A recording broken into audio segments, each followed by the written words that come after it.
अधिक मास महात्म्य अध्याय 19. श्री गणेशाय नमः. विष्णूने 4 पर्वांचा महिमा सांगितला व नंतर द्वादशीच्या व्रताचे महात्म्य लक्ष्मीला सांगितले. एकादशीला उपवास करावा, द्वादशीस आवळीच्या झाडाच्या बुंध्याशी पितरांना पिंडदान द्यावे, त्याने अनेक तीर्थयात्रांचे पुण्य मिळते.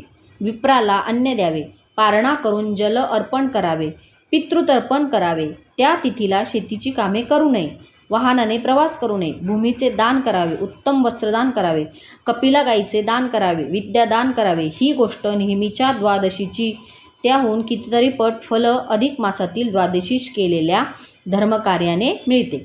वस्त्रे, तूप, धन, धान्यादी दाणे द्यावीत, अन्नदान करावे, गुप्तपणे भोजनदान करावे.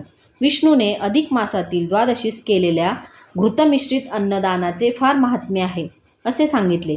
इतर कितीतरी पुण्यकृत्यांपेक्षा हे फार फलदायी आहे असे सांगून सर्व पाप प्रशमन करणारे हे दानव्रत करावे असा उपदेश दिला. विप्राला भोजन, भोजनोत्तर त्रयोदशी गुणी तांबूल आदी देण्याचेही महात्म्य सांगितले. हा विष्णू लक्ष्मी संवाद वाल्मिकी ऋषी दृढधर्मराजाला सांगत होते.